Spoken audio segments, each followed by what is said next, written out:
My name is Pat Young. I started my college career at University of Maryland, Baltimore County and finished up at University of Maryland, College Park. I currently play for the Ohio Machine.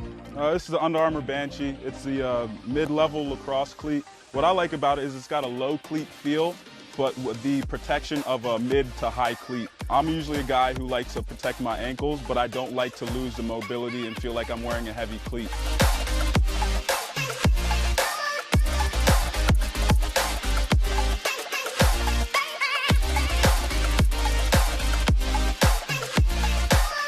UA Banshee, untouchable, unstoppable.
I'm Greg Gurenlian, known as Greg Beast. I played for the New York Lizards. I just retired from the MLL, and I face off for Team USA.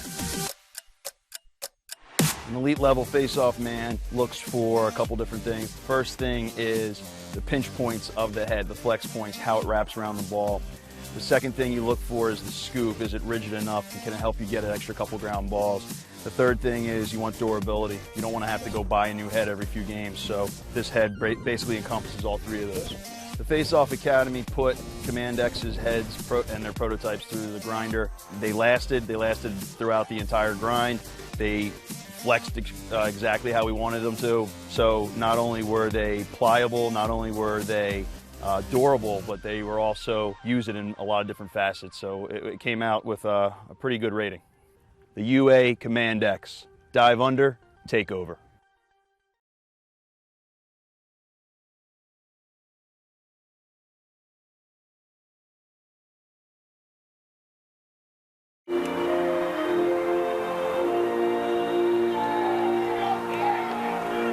Six o'clock Eastern Time, 4 o'clock in the Rocky Mountains. Colorado State and Utah at Clyde Field on the campus of Utah Valley University. It is the RMLC tournament presented by Prodigy Network. Available for viewing on Lacrosse All-Stars and listening on Lacrosse Talk Radio. Good afternoon, everybody. Alongside Jordan Harris, I am Dan Matthews. And Jordan, Utah, CSU. The tides have turned in the RMLC with Utah at number 1, a perennial power in Colorado State. Lucky to be here, quite frankly. Off a rough season, they've got something to prove and only one way to make the big dance. Yeah, and surprisingly, the best game Utah got this year was from CSU. Kind of a little bit unexpected, but it was a game that Utah took to win. They had to get a last-second shot, push it to overtime and win, and a game that many people expected they would roll in. So any team that's played Utah this year, nobody's given them a better game than CSU. Colorado State comes into this one at 4-9 on the year. Who'd have thought you'd ever say that about a Colorado State Rams team? They're 2-3 in the conference, the number 4 seed in this tournament at the Division I level, and must win to get into the tournament, like we said. So we talked to Coach McDonald before the game, and his biggest concern is whether or not his kids show up. They're here one week, they're not the next. Yeah, consistency with a young team is always the concern. You got a team that graduated 15 seniors last year. They have a new head coach, a new coaching staff. Those things take time to build the consistency with that, and you hope at the end of the season you're playing your best ball with your young guys. It should be an exciting one here. If the Rams can play their game, keep the tempo the way they want it and stay in it, it should be interesting. And Brian Holman said to us before the game, yeah, boys will be boys. He doesn't know which of his teams will show up tonight either. That's right, yeah, and the difference there is pretty big. Like Utah not showing up is a little bit different than CSU not showing up. So I think you'd expect them to have a great game here. Probably any surprise element that Colorado State had in the first game is gone.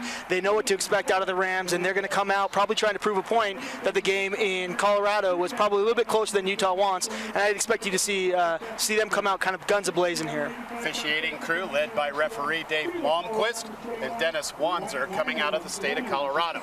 Your goalies for today's matchup, Frank Culhane comes into this one with 204 saves, a 58.6% save percentage, and he's averaging giving up 11.07 goals per game. On the other side of the coin, it's Daniel Costa coming into this one, giving up 46 goals on the season, 72 saves, and a 61% save percentage for the Utes. So a little bit of a contrast there. That more a testament as to the play that's going on out in front of these two goaltenders. Yeah, for sure. And Colorado State actually held Costa to his lowest save percentage in their game. I think he was about 48%. So if they can have another good day shooting, that's what they're going to need to be able to pull off an upset here. Abiza will be at the face-off X for the University of Utah. He'll square off against Kenny Madison for Colorado State. Whistle blows and we're underway. BZ wins the opening face-off. Actually taking that face-off was Kyle Robinette for the Rams. Yeah, and Azibed, he wasn't playing in the game last time between the Utes and the Rams, so that may be a big difference for the Utes today. Jacob Stout gets the carry across the midfield stripe for the Utes. He'll settle it in and feed it down to goal line extended for Mackey. Ball works around to the far side now for Josh Stout. So two Stouts on the field. They are brothers. Ball works all the way up to the top for Kelowna. You'd expect with the number of goals that Utah scores that they're a high tempo, high press it. Actually pretty patient team in their offense. High percentage offense is what they really are best at. Here comes Stout dodging for behind the cage. He gets up top, scores on the Rams, and it's 1-0 Utes. Yeah, you're going to see that play a lot today. So you got Josh Stout coming around from X. He's going to see a nice little pick at GLE.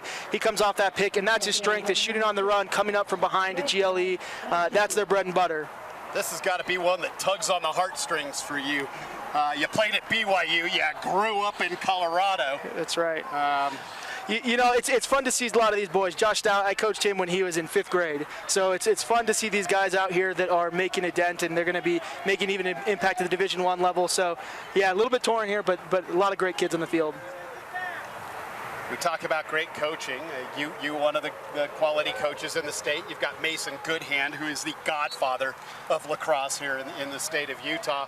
And now you've got the new regime in Brian and Matt Holman, Will Manny, Adam Gittleman taking over this Utes program as they head to the D1 ranks. Yeah, and we saw it in Colorado when I was in high school. You started to get an influx of new and fresh coaching talent, and it made a big difference in the whole state. And you start to see that here in Utah as well. Rams turn the ball over. Utah with another possession. Ball goes behind goal line extended. That's Mackey. Makes the feed to the far side. Now up top for Stout. Josh kicks the ball up to Redmond. Redmonton feeds near side for Lanigan. They'll play catch at the top of the box. Feed the ball to Stout down low just above GLE. Ball works behind the cage now and over to Mackey on the near side GLE. Kicked up top for Ian Elson. This is Utah's second line here, and it's a lot of local Utah guys. Elson and Redmond, both local players. There's a shot from Lanigan. No real chance at finding the cage on that one. He was being pushed to the ground by Derek Adelman for Colorado State. See a little out of bounds here, play here from Utah. Ball works up to the top. Elson with it. Takes the ball to the wing on the far side of the field, cuts back to the middle, feed near side Lanigan. Lanigan shot deflected wide by the goaltender Culhane. Already a different feel in this game than we had in our earlier D2 games, in which CU Denver and Montana State advanced to play in the title game tomorrow. That one at 1 o'clock here on Lacrosse All-Stars and Lacrosse Talk Radio.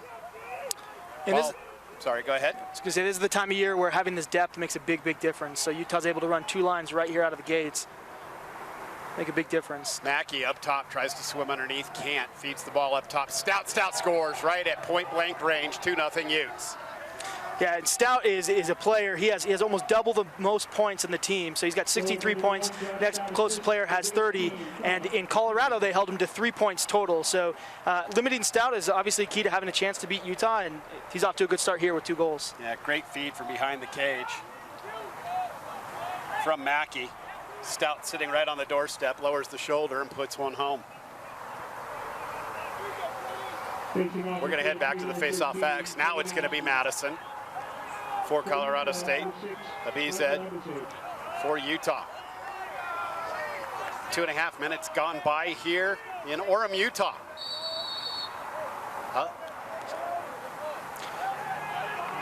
I stand corrected. It's Abizad on the face-off.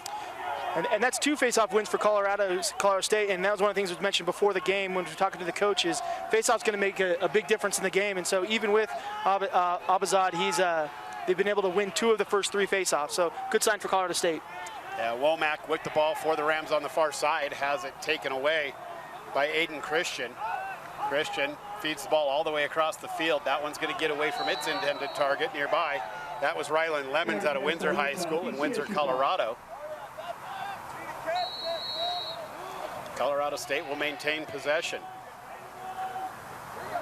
Ball works to the top, far side. That's Derek Delahanty with it. Delahanty's picked up defensively by John Rose. Delahanty carries to the middle of the field, feeds the near side for Brian McGee. Good to see McGee healthy again for the Rams. McGee loses the ball, great job scooping it back up. Makes the skip pass, but that one's going to be picked off by Christopher Belcher. Belcher on the carry across the midfield stripe for the Utes. Makes the feed to Mackey. Mackey sweeps up to the top of the box and feeds across it. Rose with it, feeds Stout on the far side wing. Stout's going to be picked up defensively by Daniel Simpson. He'll drop the ball behind the cage. Luke Graney with it for Utah. Just about 4 minutes gone by. Utes lead this one 2-0.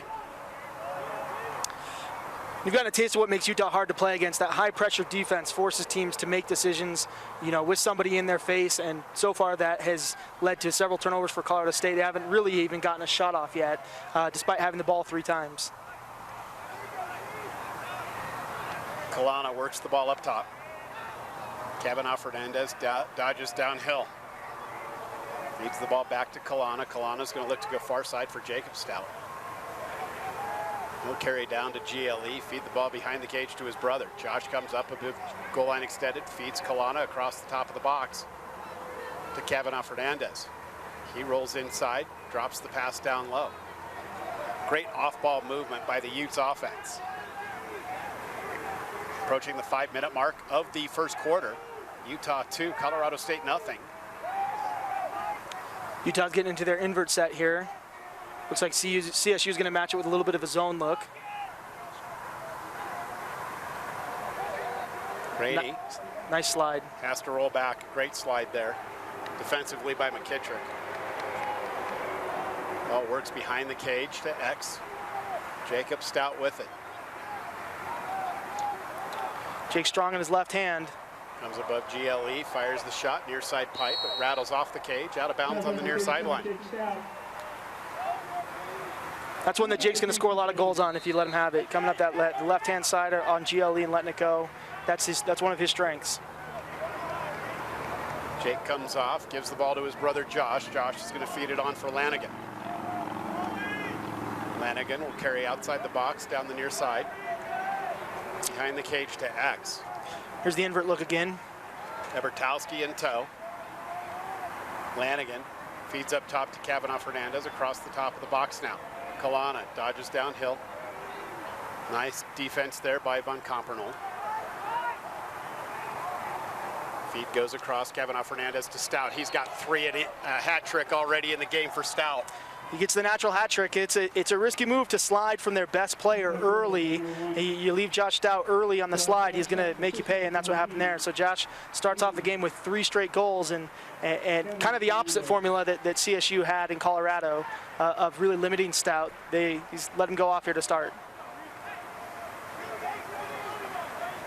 13, Kenny Madison facing on for CSU. Madison and Abizad at the X. 6 minutes gone by here in the first. I'm Dan Matthews, he's Jordan Harris. This is RMLC championship action. Face-off, pulled, ball's gonna belong to Colorado State. They've owned the face-off X, but they can't maintain possession of the ball. Yeah, that's 3 of 4 for Colorado State. Now the question is, can they handle the pressure from Utah's defense? You see that they're pressing out every spot of the ball. It doesn't matter if it's a long stick, a short stick D-midi, they're gonna give you pressure on defense. Applet works it through Kelly up to Zines. Zines is gonna feed the far side now. A.J. Stewart with it. They really need to get A.J. Stewart going. 22 goals on the season. Ball works near side now. Applet again. Applet's gonna carry to the middle of the field. Rolls back. He's gonna have to roll back to the top and feed it up top. Zines with it, dodges downhill, bounces one. Kalana comes up with the save. Colorado State's first shot of the day. Collington with the shot for CSU, goalie save. Utah's clearing. Utes clear, ball gets knocked out of the cross. Nice ride. A great ride by Colorado State, turns into a fast break opportunity. Stewart feeds the middle of the field, a nice defensive recovery there by Ben Adams. CSU ends up coming up with the ball after it gets dislodged. They'll start it from scratch. Here come the Rams. Dom Santor on the far side takes the shot. That one goes wide. It's about a 16-yard shot. You're not going to get many of those to drop, but at least you're attacking the goal here.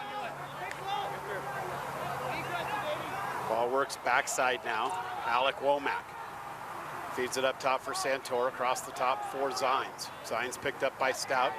Stout, good physical play out at the top of the box. Zines dodges downhill, feeds the far side.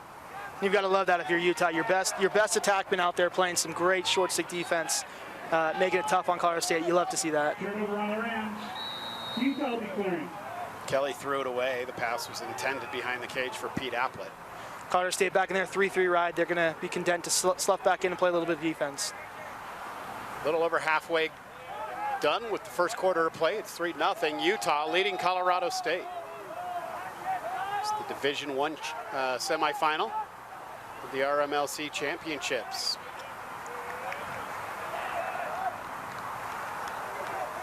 With the carry downhill, Ian Elson works the ball behind the cage now.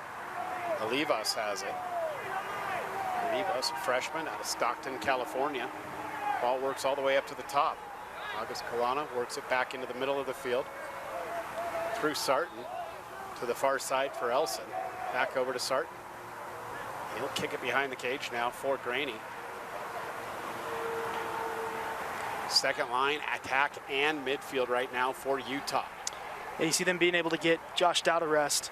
That's going to pay dividends not only tomorrow when they play in the championship, if they play in the championship, but when you get to nationals, having that depth is invaluable in the MCLA.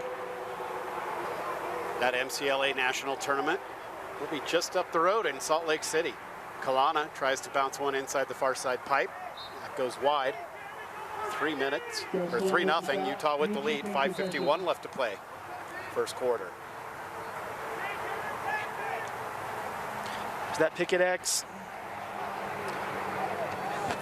Olivas feeds the ball for Stout. Stout moves it along and it works far side now.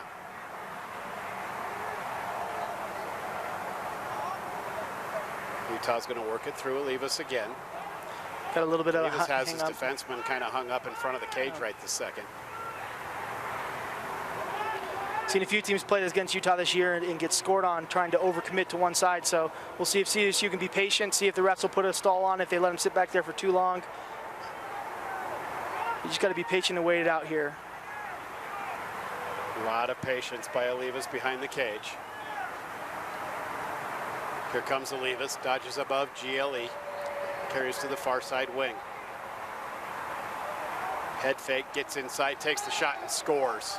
That's twice coming from X off to that wing that somebody's put the ball on the back of the net. Last time it was Stout. Yeah, they're getting that topside dodge coming up from the X where they're able to kind of curl around. And you can see as he comes up here from X, You'll see he kind of turns it into a readout situation from the wing, takes a top side, and then rips it. Looks like a top right shot there, but that's kind of been their bread and butter. They've gone back to that play every time they've slowed down a little bit on offense. Pick a GLE coming up from X, and then they've been able to find the net recently.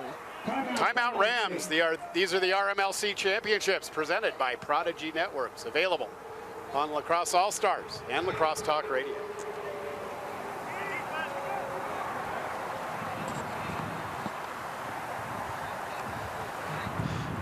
How do you say the face-off guy's name?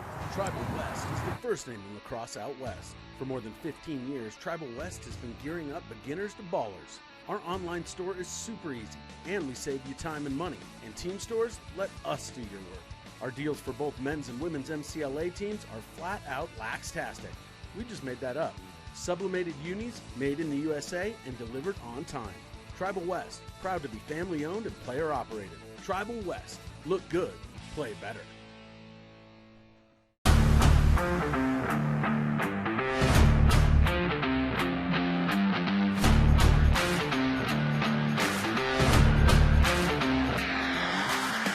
I'm Eric Law. I went to the University of Denver and I played professional lacrosse for the Denver Outlaws. This is the UA Command 2.0. I really like the new design of the thinner scoop at the top to help with ground balls, and the same thing in the back with the flare to help with ground balls as well. The pocket, it forms just a nice, easy pocket right in the middle. I also love how light it is. We've been in the sun all day. It still doesn't get that soupy, bendy feeling. Also, what I really like the new addition of is the side rail pockets for the shooters, which doesn't go right in there, which I think is a brilliant design. Welcome back to Utah Valley University. Clyde Field, the site of the RMLC championships this season. Great job by Coach Brian Barnhill from Utah Valley putting this thing together for the RMLC. Rams have the ball, work inside, save made by Costa on the shot. There's going to be a push, loose ball push. We go back to CSU. You saw how aggressive Utah came out of that timeout. They had almost everybody pushed out and locked off. And CSU did a good job of taking that pressure and taking it to the goal and getting probably their best opportunity of the day. Womack got inside, got a good shot off. Ball up top now for Colorado State. McGee has it. It's one of those things you got to do. If they're going to pressure, the only way to really pull it off is to beat it. You can't run away from it. And CSU did a nice job that time of doing exactly that. Ball comes near side for Grant Breeden. Got to see his younger brother play at Regis the other day in their game against Kent. 15-13 Regis Jesuit win over the Sun Devils. Breeden's behind the cage. He's going to dodge above GLE, make the feed all the way to the top for AJ Stewart. Ball comes down low now. Back up top, Stewart, step down, goal! Nice bouncer from Stewart at 16 yards. Yeah, and that was the best offensive set of the day by far for Colorado State. They were moving the ball well, hit a couple skip passes to put some pressure on Utah. After they beat that pressure coming out of the timeout, Utah kind of reined it back a little bit, gave Colorado State a little bit more space, and they were able to find an open look there for a nice bounce shot. Makes our score 4-1, 3.5, just over 3.5 left to play in the first quarter. See if Colorado State here can continue their role on faceoffs. They really had the lion's share of faceoff wins today.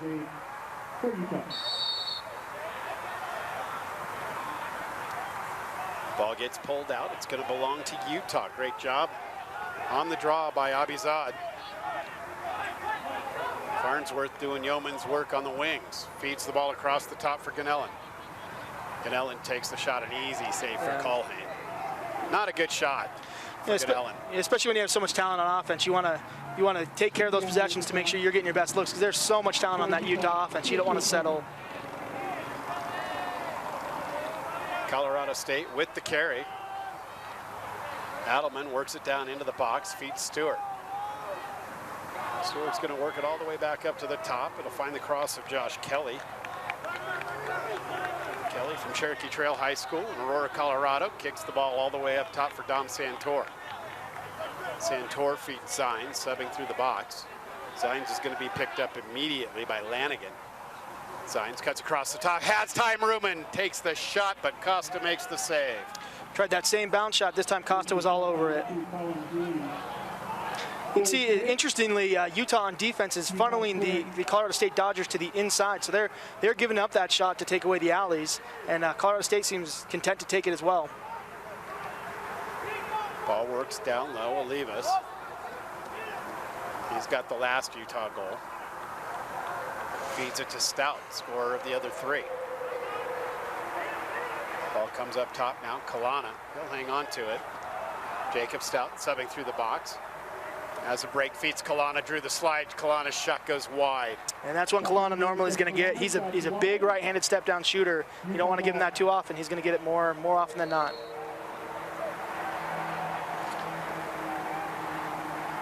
Olivas, dodging above GLE, makes the feed back to Stout. Stout works it far side. There's a goal for the Utes. Give that one to Cole Watson.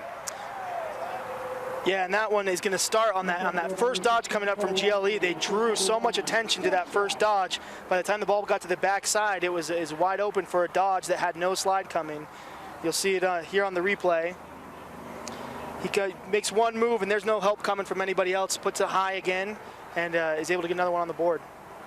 That makes our score 5-1, 1:42 left to play. First quarter. This game being simulcast on Lacrosse All-Stars and Lacrosse Talk Radio. I'm Dan Matthews. He's Jordan Harris.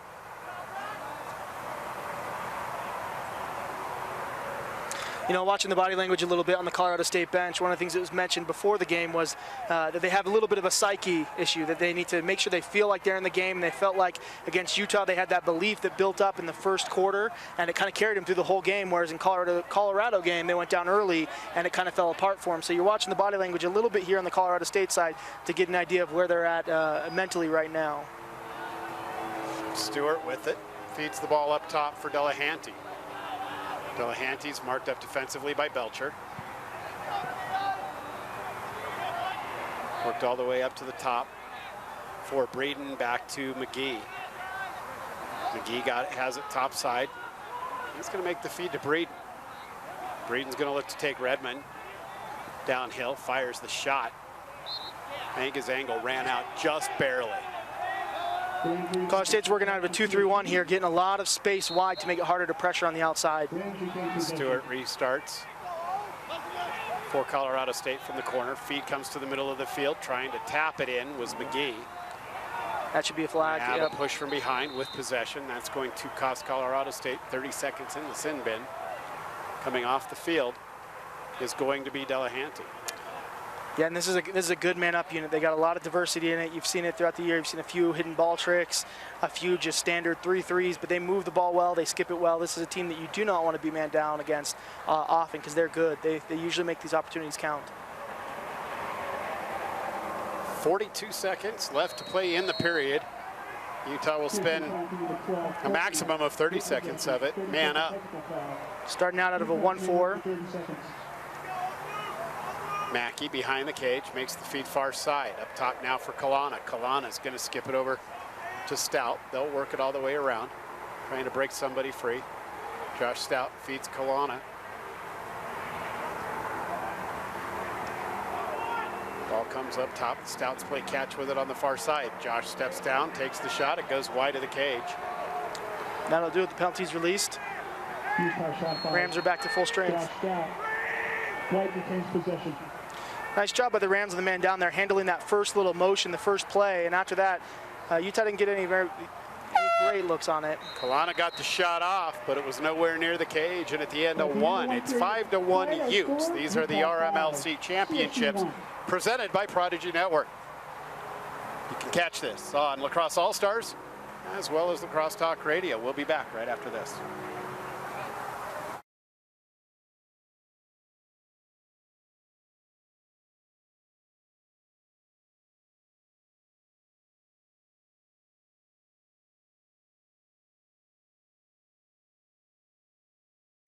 And what you'll remember most is your state of curiosity, state of unity, state of awe.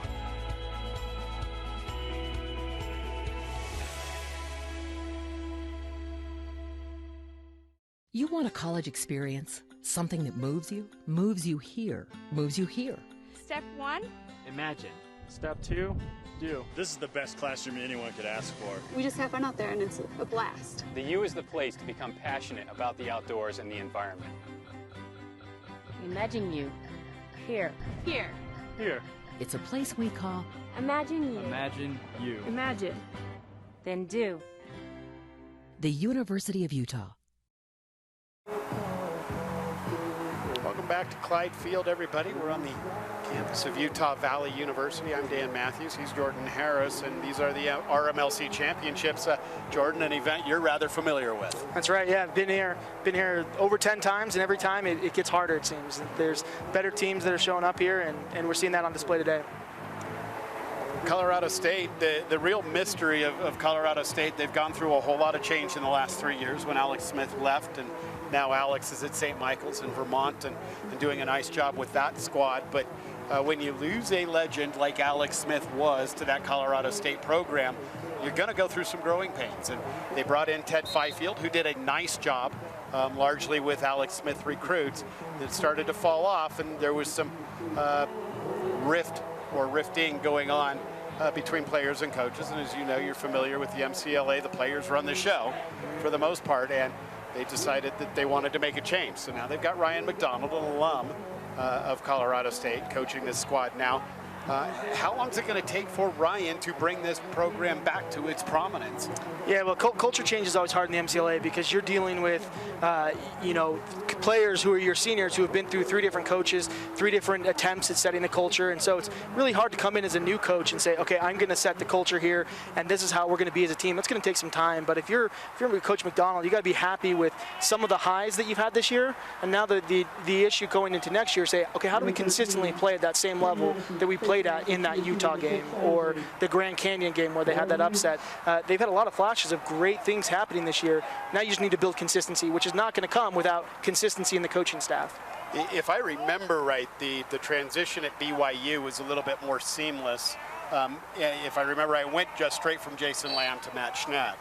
And in that transition, it just seemed to be such a smoother process at BYU than it's been at Colorado State. It was smooth at Colorado when they went from Stevenson to Ryder back to Galvin after Galvin had left for a while. So, I think that you have to establish a solid culture and maintain that consistency as best you can. Yeah, and it always helps at schools like BYU where you have somebody besides the players that's making the final call. That helps make that transition easier to have somebody at the school who's making the final say so that the players don't fire the coach after 6 months of not liking what he does. It buys a little bit of patience, and that really lets you help set the culture.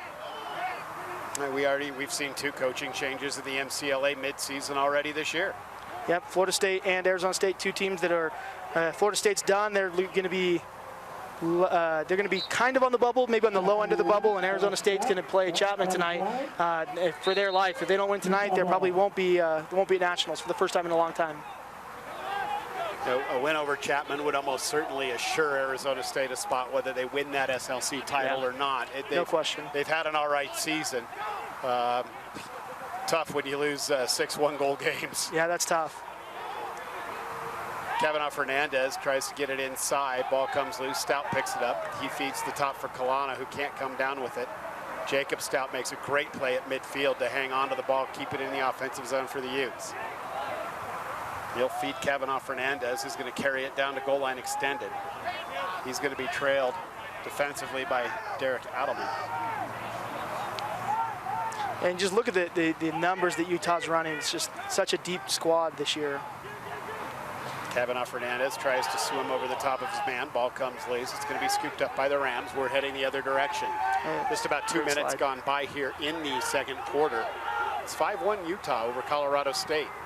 And Colorado State's really been playing better the last 6 minutes or so. This game is evened up significantly.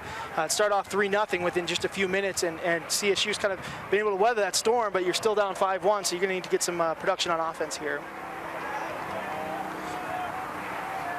Colorado State's played from behind before. They played from behind against Grand Canyon and pulled out a big win there. Ball works behind the cage for the Rams. Feed to A.J. Stewart on the near side wing.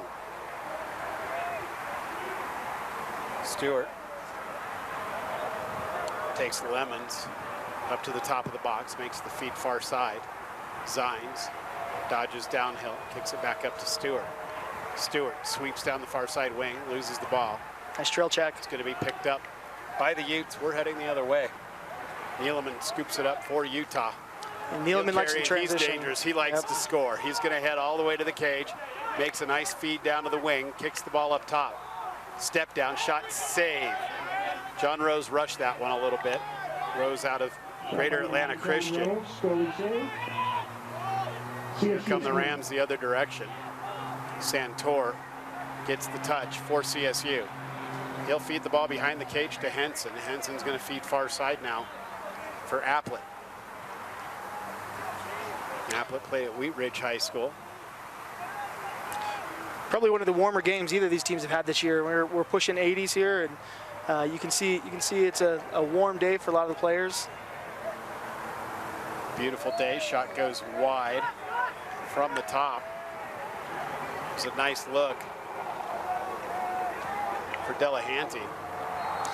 You know, one of the things I like about Utah, the way they play, is they use most of their middies to go two ways, so they don't have a lot of specialty offensive or defensive middies. They let them go both ways, and you see Cam Redmond, who's on their second line midfield, come running out in kind of a traditional D-midi role, subbing in late onto the defense, and that diversity adds a lot in your transition game and makes you tough to defend.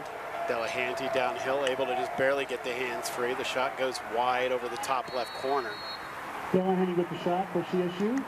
Rams retain possession. Ball works to Stewart. Stewart rolls to the inside, lobs a softball into the goaltender Costa. Shot by number 24, AJ Stewart, goalie save. Utah's clearing. Costa works the clear. Ball to Redmond. He's going to pull it out into the upper elbow of the box on the far side of the field. Circles all the way back near side corner now for Stout. He'll make the feed for Elson. Good job by the Utah players confirming that they're good to go, not rushing onto the field, creating too many men or an offsides call. Ball works to the top on the far side. Elson's going to give it up to Redmond. And we're playing on this soccer grass here in the UVU field. This is something that Utah's used to. Their home field is very similar here. They play at the Utah Soccer Complex, so they're kind of used to this slower grass where a lot of MCLA teams play on that sprint turf, that short, a little bit faster. And so this is right up Utah's wheelhouse to be able to play on a field like this. CSU, one of the other few teams that plays on grass all season long. Ball works to the top. Shot goes wide off the cross of Elson. They're getting so much attention on those dodges from X that you're just seeing the top start to open up. White retains possession. 9:44 to play in the first half. Stout with 3 already sets the offense from X. Bringing a little pick down there. Olivas gets the ball from Stout. Stout's going to head out in front of the cage. Olivas will go one-on-one up the far side. Slide comes, Olivas forced back, feeds Stout at X. You got Stout on a short stick here. This is the matchup you're looking for if you're Utah. They're going to send an early double team here, try and get the ball out of his stick. Ball's going to work far side. Dodging downhill for the Utes is Sarton. He shoots and scores. Nice roll by Sarton, and he gets the goal.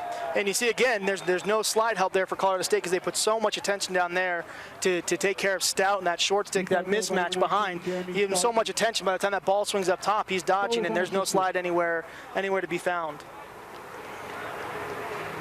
Got enough good dodgers, you can't let him go free. You're going to have to slide to him at some point. So Utah's making it tough on Colorado State, getting a lot of their offense started from that dodge from X. Abizad and Madison back to the X. 8:57 to play first half. Dan Matthews and Jordan Harris with you here from the RMLC tournament in Orem, Utah.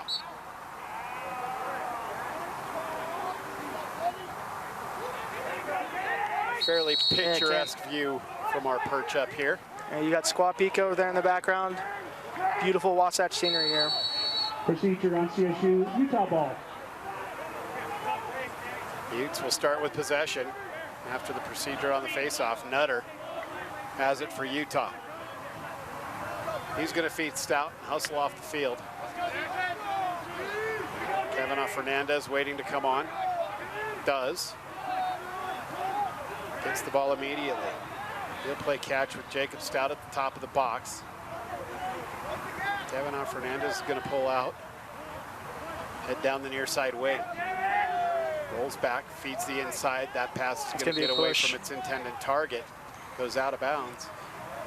Going to be a push on Colorado State, stay Utah. Ball up top. Kalana has possession. He's marked up defensively by Ebertowski. Kalana dodges downhill, slide comes. Kalana rolls inside, makes the feed across, shot rings off the crossbar. Stout went a little high with it. Ball works far side, Kalana. Down low for Mackey, back up to Kalana. Kalana's going to feed it on to Jacob Stout. And Kalana's a big right-handed dodger. He's going to look to get back to his right hand, just like he did there. Starts to dodge left-handed, and then he rolls back hard to his right hand. He makes a great look to Stout. Mackey gets top side, sends one wide of the cage. Culhane tries to give chase. Stout was already there. Got a pick coming here on the left. Stout gets top side, goes 5-hole. 6-1, 7-1. 7:26 to play, first half. Josh Stout's causing havoc all over the field, whether he's scoring or whether he's opening the offense. It's the amount of attention that he's able to draw. You know, Stout is probably the best player ever from Utah County. You got this area right here. Josh is actually from right here where we're playing, and he's easily a top 1 or 2 players that's ever produced. And you can see he is clearly one of the best, if not the best MCLA player, and I think it'll translate next year as they transition to D1. He'll still be one of the best players in the team.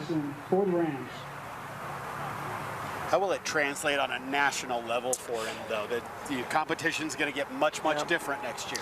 You know, Josh spent a lot of time in high school going out and playing in tournaments on the East Coast, so he's not unfamiliar with the level of play that you're going to see. Obviously, it's going to go up even more as you get D1 coaching and D1 players, but everything I've ever seen from Josh is that he is able to adapt and become the best at where he's been, so I wouldn't bet against him next year of figuring out ways to compete at the D1 level as well.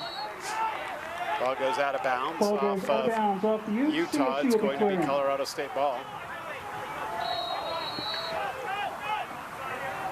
Rams will work the clear. Much different situation for Colorado State than what they faced just a couple of weeks ago. Trailing big early. Utah not going to be an easy team to come back on. Yeah, you saw it a few times this year, teams that traveled to Colorado, that it seemed like they were ramping up for that Colorado game, knowing Colorado's in the top 5 for most of the year, and CSU had dropped, out of the rankings at one point. I think you got a little bit of that with the Utah CSU game early in the season, that they were maybe looking ahead to Colorado. Offsides on the Rams, costing themselves a possession. And those are the ones you can't afford to give up. The possessions are precious here. You're not scoring on many of them, but you're going to need as many as you can get, and giving them up for the easy things like offsides, those hurt. Redmond with the carry across midfield for Utah. He's got time, he's got room, he bounces it home. And you're starting to see in transition there, Colorado State's pressing the issue a little bit more, getting a little bit antsy to get that ball at midfield. Their pull kind of got aggressive there on Redmond. Redmond took the pressure, beat it, and created that transition opportunity with a no slide anywhere. So this is where the impatience of seeing a score that's 7 or 8 goal difference. This is where, if you're Colorado State, you've got to be able to rein it back and not overcorrect early on. I mean, there's still 6 minutes left in the first half, so don't do things that step way too far out of your game. You got to be consistent here instead of trying to get out of it and make it all back up in the second quarter. My alma mater, and soon to be my son's alma mater, just getting underway out in San Diego, Arizona State, taking on Chapman. That's a big one for the Sun Devils. We talked about it a little bit earlier. We'll keep you up to date on that score throughout the course of the afternoon. Chapman's a good team. They were good. They were great last year, just falling short in the championship game. They added some really important pieces. Wiley Bonham, and Loyola transfer, has just been tearing up the MCLA this year, and you couple that with Dylan Gardner. That's a good team out there in Chapman. And very well coached by Dallas Hartley. Probably one of the best in the MCLA. Yeah, there are some great coaches in the MCLA that go far unrecognized. Obviously, the one that does get recognized is right here in Utah with Brian Holman and his staff. There's a reason behind that, but there's some other quality coaching going on. Cam Holding at Michigan State right now. Dallas Hartley, who's been at Chapman for several years. James Harkey out in South Carolina. Harkey out at South Carolina doing a great job. Ken Lovick, a quality coach and a Consistency, quality human being too. Yeah, that's a guy who's given a lot of his life to that program, and it's paying dividends. That's a great team. They've been bit a little bit this year by the injury bug, but they're still going to be right in the discussion for an at-large bid for Salt Lake, despite all that. There you go. That's good defense. Great defense by Colorado State. That play made by Peyton Trask. See if they can get one here in transition. They're going to push the issue. Feed goes down, pass goal line extended. Ball comes to Stewart. We're going to get a push. So there's a flag down here, so Colorado State's going to get a free possession. Stewart standing behind the cage, right on the crease. Braden comes on the field. He's at the top of the box near side. Stewart comes top side, tries to bounce one home, going low to low. Switches spots with Breeden, who gets the backup for the Rams. They'll maintain possession. 4:46 to play.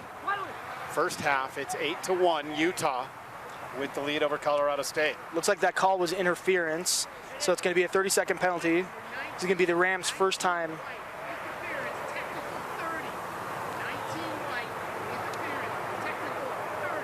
So we see the Rams man-up unit for the first time today. Penalty on number 19, interference. That was referee Dennis Wanzer making the call. will be man up for 30 seconds. Some quality officiating going on out in Colorado right now.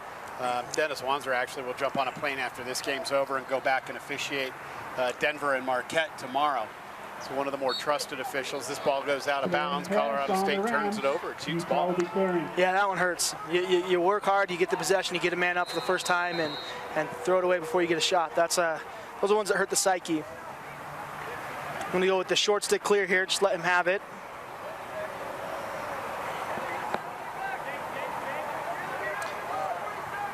Ball will get worked back to Costa. Costa kicks it up. Over to Stout. Stout feeds further along for Kalana. Kalana gets the touch for the Utes. Approaching 4 minutes to play first half.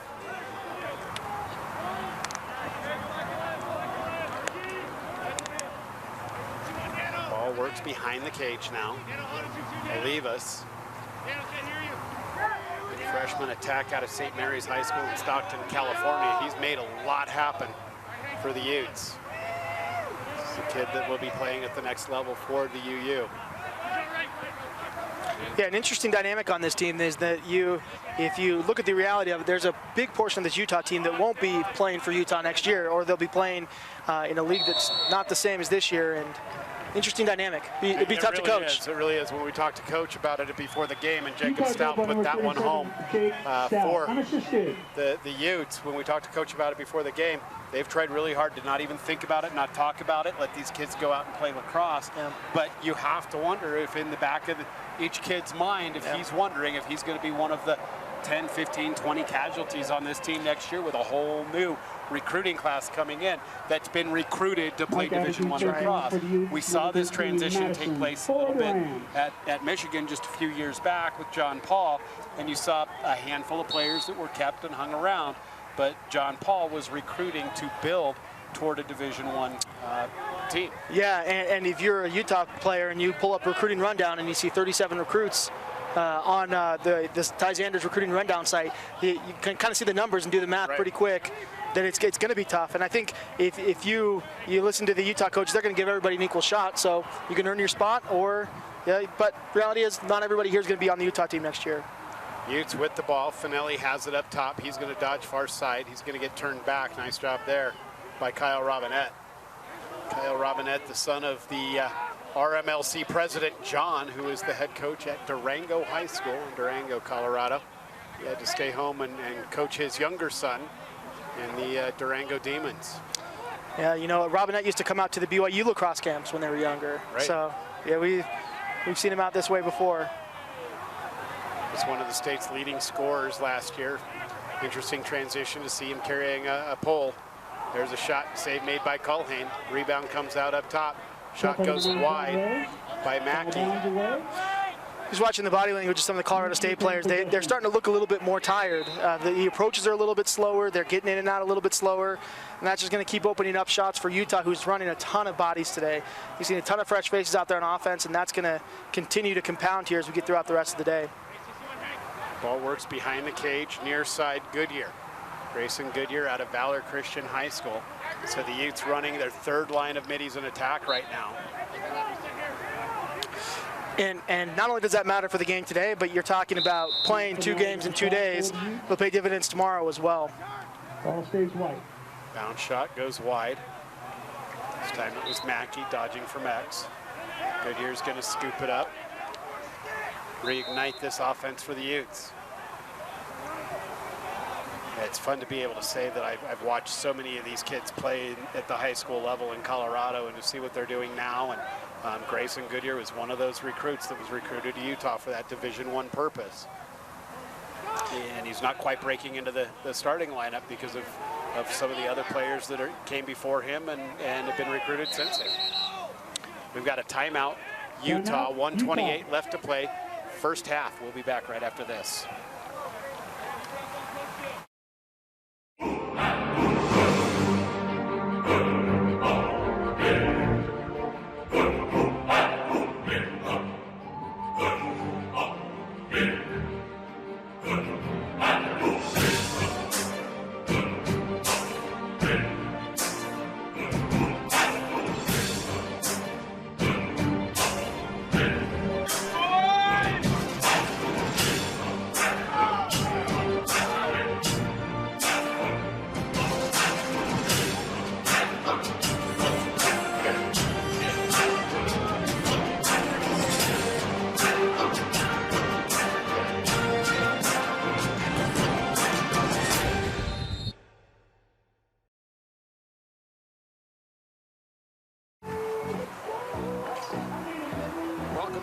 To Orem, Utah, at the base of the Wasatch Mountain Range, on the wrong side of the Rockies.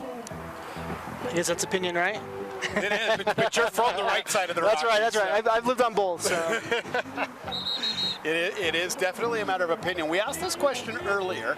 How many 14ers in the state of Utah? I think there's only one. I think it's Kings Peak. Yeah, that makes Colorado the right side of the Rockies, doesn't it? I mean, what do we have, 15 or 20? Yeah, yep. It's definitely different on this side. I remember the first time I landed, and I'm landing between 2 mountain ranges, and I'm like, hey, where am I? That's right. Am I landing now north to south or south to north? Yep. Now I've made several trips in here and love the experience coming over to Salt Lake City. I certainly understand why you have chosen to settle down in Utah. Ball works into the near side corner. Stout has it. His team leads this one 9-1. Works all the way up to Jake Stout. You see Utah's top lines back out there. They're going to try and play for one here. Kalana dodges downhill, feeds the ball behind the cage. He'll leave us over to Stout. Stout picks up a screen from his brother, gets top side, hands are free, and he scores. That's just too easy. Yeah, it's maybe the 4th or 5th time today they've scored that exact same goal. Stout dodges up from X, gets a pick at X, and he comes away hands-free and scores. He's been doing that for years. He made a living doing that same thing for Lone Peak High School. You can see he comes here, his brother Jake sets the pick, gets his hands free, and he just stings it in the opposite high corner.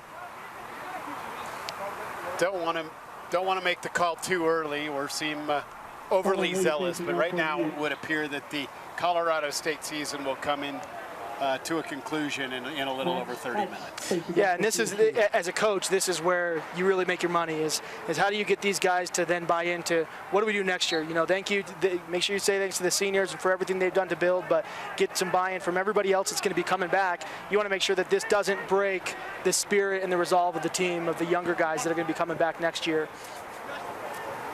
You probably focus on some of those things that they've done this year, beating Grand Canyon and having Utah on the ropes, being the only team to really play them close this year. A little crowded up here on the scissor lift. Ball's going to work backside now. That's Olivas. Olivas rolls above goal line extended. Spins back, bounces one. That save is made by Culhane. A great job by Culhane. Outlet pass across midfield. Colorado State in transition. They've got 5 seconds. Somebody needs to launch one at the cage. That one goes at the cage, wide of the cage, Pete by Pete Applet. We're at halftime. Our at the score play, is 10-1 in favor of the CSU Utah Utes here at the RMLC Championship Tournament, presented by Prodigy Networks, available for viewing on Lacrosse All-Stars and for listening on Lacrosse Talk Radio. We're going to go away for about 10 minutes during this halftime period. We'll be back with the second half in a little while.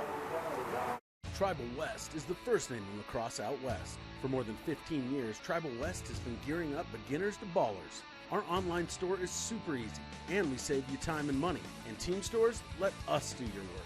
Our deals for both men's and women's MCLA teams are flat out lax-tastic. We just made that up. Sublimated unis, made in the USA and delivered on time. Tribal West, proud to be family owned and player operated. Tribal West, look good, play better.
You only need to answer one question.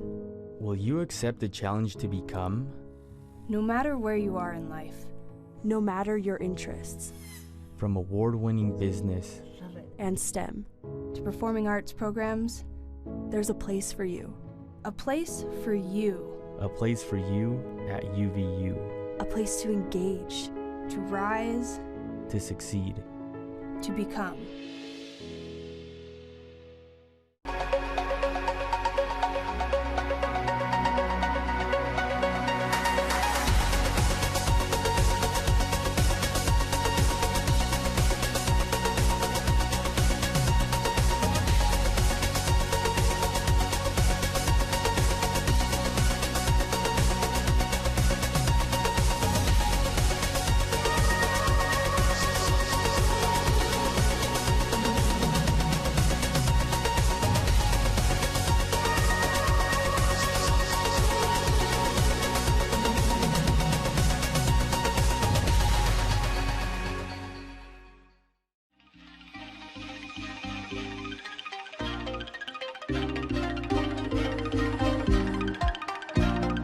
My name is Pat Young. I started my college career at University of Maryland, Baltimore County and finished up at University of Maryland College Park. I currently play for the Ohio Machine.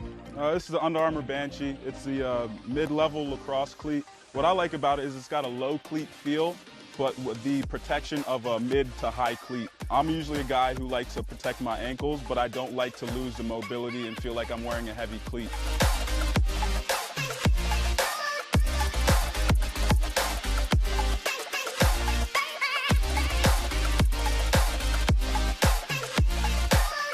UA Banshee, untouchable, unstoppable.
I'm Greg Gorenlian, known as Greg Beast. I played for the New York Lizards. I just retired from the MLL, and I face off for Team USA. An elite level face-off man looks for a couple different things. First thing is the pinch points of the head, the flex points, how it wraps around the ball. The second thing you look for is the scoop. Is it rigid enough? Can it help you get an extra couple ground balls? The third thing is you want durability. You don't want to have to go buy a new head every few games, so this head basically encompasses all three of those. The Face-Off Academy put Command X's heads and their prototypes through the grinder. They lasted throughout the entire grind. They flexed exactly how we wanted them to. So not only were they pliable, not only were they durable, but they were also used in a lot of different facets. So it came out with a pretty good rating. The UA Command X. Dive under, take over. You want a college experience? Something that moves you here, moves you here. Step 1, Imagine. Step 2, do. This is the best classroom anyone could ask for. We just have fun out there and it's a blast. The U is the place to become passionate about the outdoors and the environment. Imagine you. Here. Here. Here. It's a place we call Imagine you. Imagine you. Imagine. Then do. the University of Utah. Tribal West is the first name in lacrosse out west. For more than 15 years, Tribal West has been gearing up beginners to ballers. Our online store is super easy, and we save you time and money. And team stores let us do your work. Our deals for both men's and women's MCLA teams are flat out lax-tastic. We just made that up. Sublimated unis, made in the USA and delivered on time. Tribal West, proud to be family owned and player operated. Tribal West, look good, play better. You only need to answer one question. Will you accept the challenge to become? No matter where you are in life, no matter your interests, From award-winning business and STEM. Back, everybody. Clyde Field, Utah Valley University. It's the second half of Colorado State and Utah. And right now, Colorado State playing for pride. The Rams need to give it their all. They're down by 9 as we enter the second half. And right now, pride is the name of the game. And there are a lot of kids on this CSU roster that are going to be back next year as they position themselves to regain prominence within the RMLC. Yeah, I think if you're the coaches at halftime, if you're talking to CSU, you're saying, hey, let's stop Josh Stout. Let's not let him get as many as he got in the first half, but also let's show some fight here. Let's go down swinging. If this is going to be our last swing this year, let's make sure that it's our best punch. It's about little victories right now. Dodging downhill is Redmond. He's going to feed behind the cage. Ball works near side now. Coming up is Mackey. He's going to dodge the near side. Rolls back, feeds down to GLE for Kalana. Kalana steps behind GLE, feeds the ball far side. Redmond steps down. Save is made by Culhane. Good save. That's what you need to start it. Start the half off with a good save. Now get some good offense here. One of the things you love to see about Utah is everywhere they go fast. So there in the ride, you can see all their attackmen sprinting. And an unforced turnover. Turnover for the Rams. Ball's going to go back to Utah. And they're just always, when you watch Utah play offense, they're just always pressing. So there's never a time when they really pull it out and slow it down for long periods of time. It's just they're always probing, always trying to push the offense, so they're always a threat. Feed into the middle of the field. Utes can't hang on to it. Rams come up with it. Rams lose it. Where's the scoop? Yeah, what a great play by Kavanaugh Fernandez. He loses it as he comes across midfield. Be a flag. There'll be a penalty on CSU. I'm guessing we're going to be looking at a push or a trip or a slash. Looks like a trip. And that's one of the places where Utah is sneaky in how good they are is in the ride. So you see CSU come out and get 2 big stops on defense. They do everything they need to try and hold them off, and then 2 failed clears. And those are the things that start to add up on your defense and really add a lot of mileage to your defense in a game, is to do all that work, get the ball, and then fail to clear before it gets to the offense.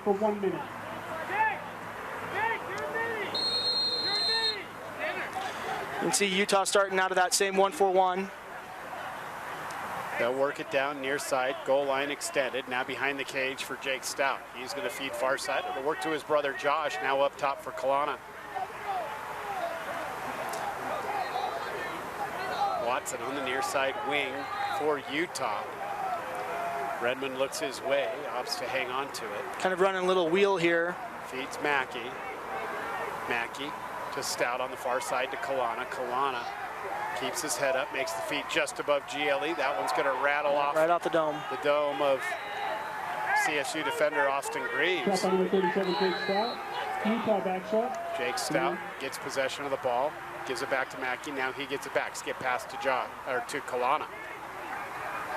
Ball works back to Jake. Now comes near side GLE. And you can see Utah's content being a little bit patient here. They have no rush, no need to push it.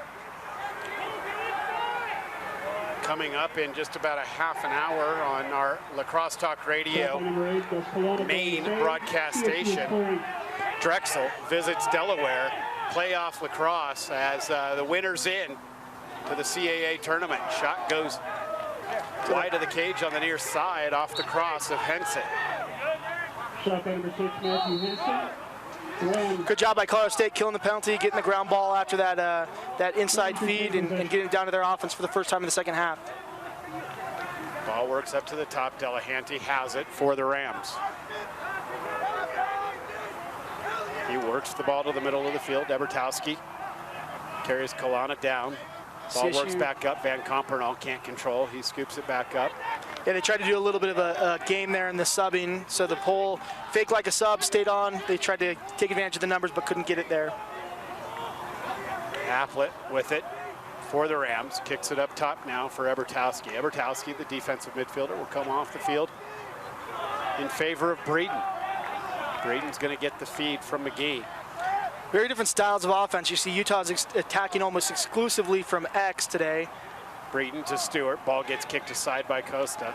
And Colorado State has been mostly from the top, mostly starting out of that 2-3-1, top dodges, trying to go at the short sticks. Utes come up with the loose ball. They're working on the clear. Rose carries across the midfield stripe for the Utes. Gets the touch, works the ball down to goal line extended. Circles behind the cage now for Mackey. Mackey's going to feed near side for Watson. Watson spins, dishes it up top.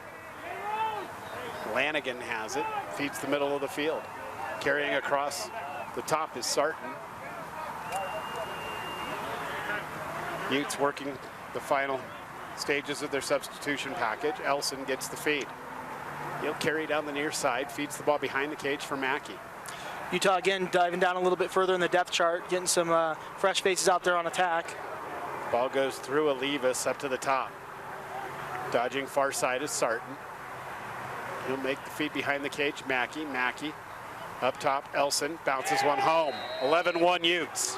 Yeah, it's such good offense. They just do a good job of attacking early and moving that ball. So even again there, you have a little bit of an attack at X, enough to draw the slide off, move the ball up top, and Elson gets a dodge with no slide. And he's a great shooter, very consistent about putting it low and away, and he sticks that one there. Ian Elson with the goal for the Utes. 9:53 left in the third quarter. 11-1. Don't go anywhere, folks. Colorado, BYU. It's going to be a good one. And that one's anybody's game. Yeah, and it'll be interesting to see. That game has not been swept in several years. So it's been whoever's been winning in the regular season has been has been losing in the RMLC tournament. So we'll see if BYU can turn that tide and get a second win over the Buffs. But it's a good Buffs team. You know, I think Utah's most running their defense has done today has been chasing down this goal scorers coming across the field after every goal today. 11-1 is our score.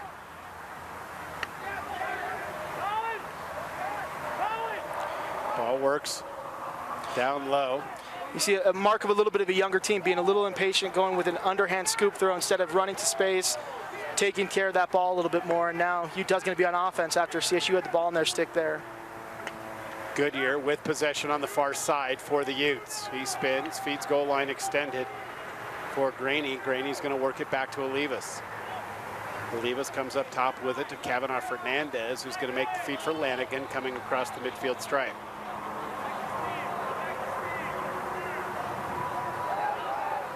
Kavanaugh Fernandez loses the ball. Goodyear scoops up the garbage, carries it behind the cage to X, works it out up top, step down shot, doesn't get through.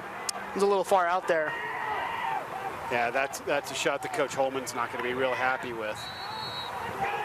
Especially with the other shots you've been getting today. It's not like there aren't better shots on the field for him if you're patient.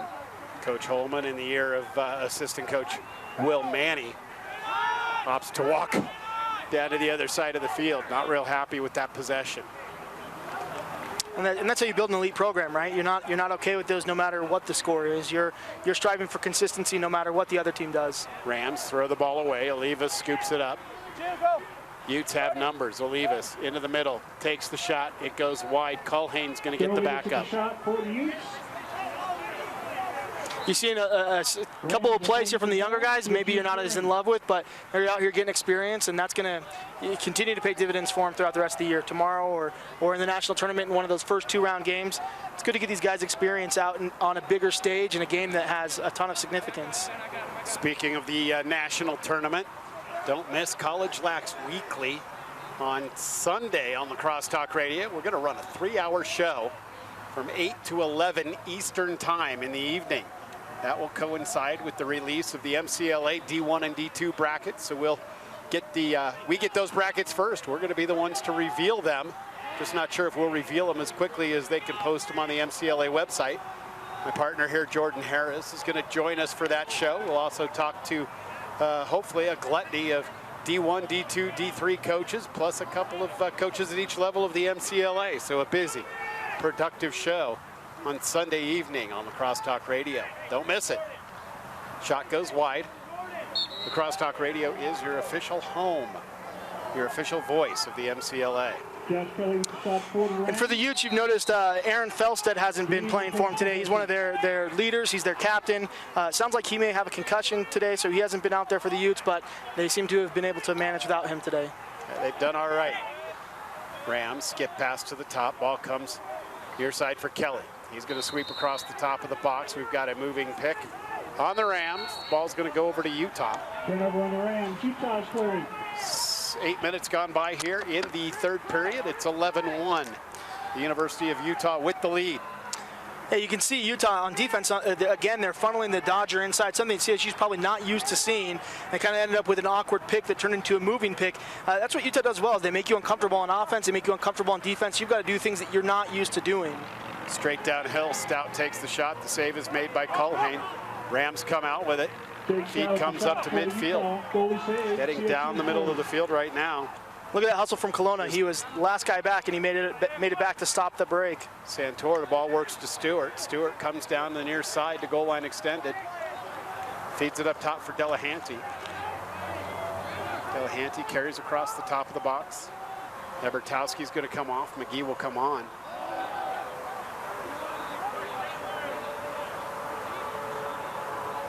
McGee will sidestep his way into the box on the near side. Works the ball down low for Womack. Womack carries the ball to X, feeds it back to Stewart.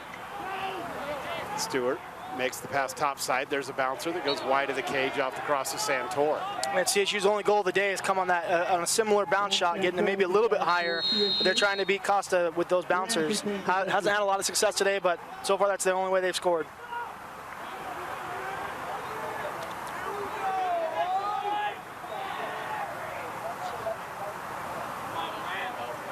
Looks like Utah might be in a little bit of a zone here, trying out a different look. Ball works across the top. Santor feeds it down low. Back up top, McGee. McGee rolls near side, makes the feed. Trying the swim is Womack. He can't go anywhere. Ball's loose on the turf. Coming toward the near sideline. It'll slow down. Stewart will pick it up. And you hear that yell at 300. That's the Utah zone. So they're running a 3-3 zone here. That ball gets launched over the crossbar and over the fence into the parking lot. So if you're Colorado State, you got to adjust a little bit here. It's a different look than you've seen all day. Attack it a little bit differently.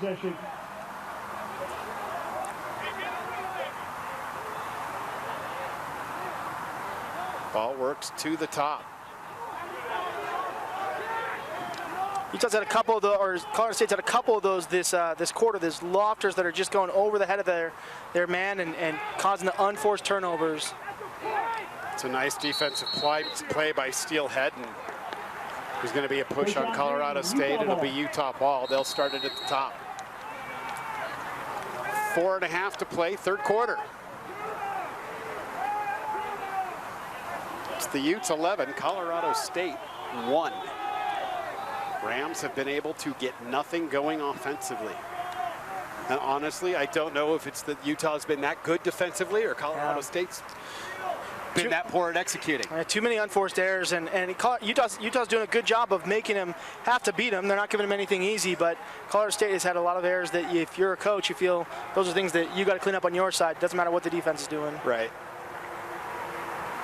Coming in with a head of steam off the far side was Nutter.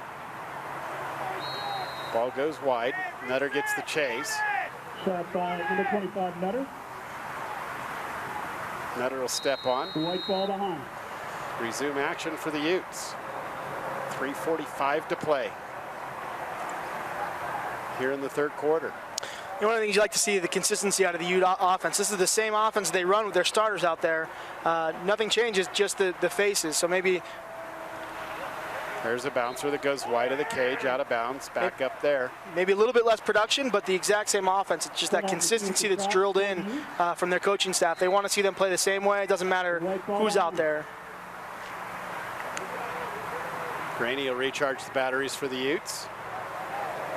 Feeds the ball behind the cage to Hex for Goodyear. And Graney's one of the Christian product gets up top, tries to dump one home and can't. Graney's one of the few players that was on the Utah club team before Holman committed to the staff. He'd been there for a few years. So don't have a lot of those guys left, but he's one of them. He paid their dues when Utah wasn't making this tournament.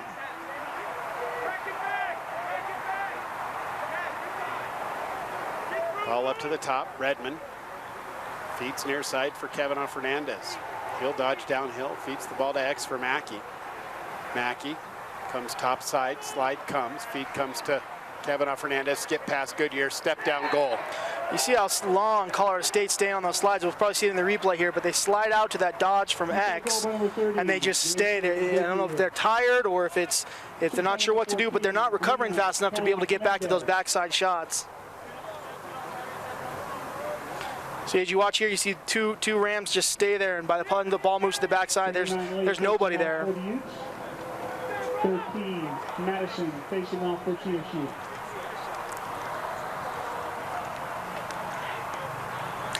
Two minutes, 43 seconds left to play, third quarter.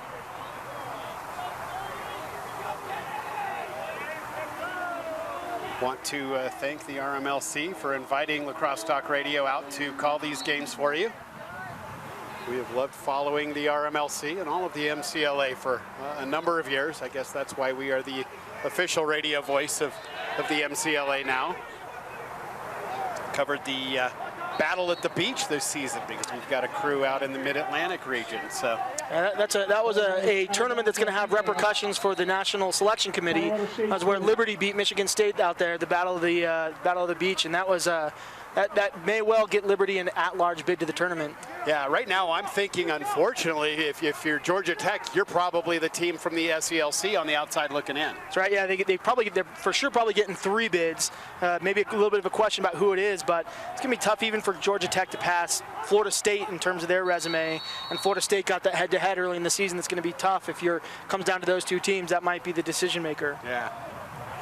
And Georgia Tech, they've been fighting injuries all year, so it's tough. You got a team that's coming off a Final Four appearance, and then you graduate some key pieces, and then you lose some other key pieces to injury. That's a tough season. Well, you're pretty certain that South Carolina's in. Yep. Virginia Tech gets the automatic bid already, and Liberty's probably in. So do they get a 4th bid or not? Yeah, it probably would come down to that between the SELC 4th team and the PCLL 2nd team. So kind of depends on what happens in that PCLL tournament, who wins, and how it shakes out. But I think 4 teams is potentially realistic from the SELC. Every team in their 8-team tournament was ranked in the top 25, which I don't think we've ever seen that before in the history of the MCLA. 85 seconds left to play in the period. Colorado State lost the ball in the crease. Costa scooped it up. He'll start the clear for the Utes.